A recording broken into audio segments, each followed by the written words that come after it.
Hey everybody, welcome to episode 3. Today we're going to talk about lower back pain. So as a muscle activation technique certified practitioner, clients come through my door in the first appointment typically complaining of lower back pain. At this point, they've already seen a handful of other practitioners or specialists in different modalities, and I bring that up to point out that muscle activation technique practitioners have a little bit of a different perspective than the average or than most healthcare practitioners or clients. A lot of times clients will have pain in the knee or shoulder and they're going to want to go to a specialist specifically to have that knee or shoulder looked at.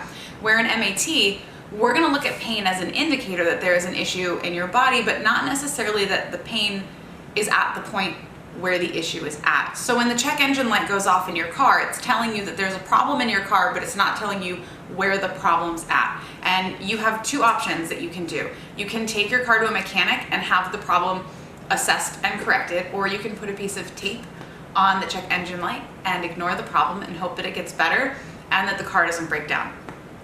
With your body, you have pretty much the same situation. You have pain, and that's an indicator that there's a problem in your body, but it might not necessarily be telling you where the pain is coming from or what the main problem is that's causing that pain. And you have two similar options. You can take your body into a muscle mechanic or body mechanic, which would be like a muscle activation technique practitioner, and have the issues addressed, assessed, and corrected. Or you can mask that pain with medicine, ignoring the problem, hoping that it will go away before your body breaks down. So when you come in to see a muscle activation technique certified practitioner, we're going to evaluate your body looking for limitations, and we find these limitations by checking the available movement or range of motion you have, comparing the left to right. So if you can lift your right arm up to a certain height, your left arm should be able to get to the same height.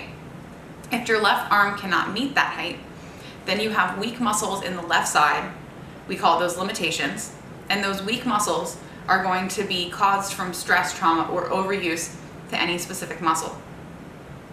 So the body's natural reaction when you have these weak muscles is to tense up, because the weak muscles are reducing the amount of stability you have in your body.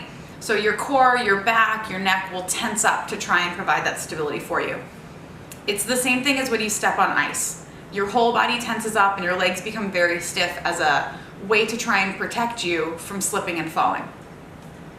So once those areas are found, the muscles are addressed, and we get those muscles firing or contracting properly so they're no longer weak and they're communicating with the system.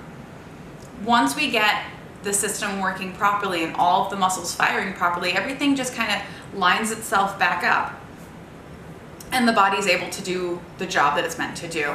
So when looking at the lower back, oftentimes you'll see that people have limitations or weaknesses in their hips, knees, ankles, and feet. And that's going to cause a lack of stability in the body. So the back's natural reaction is to tense up, and that's trying to create some stability in your body.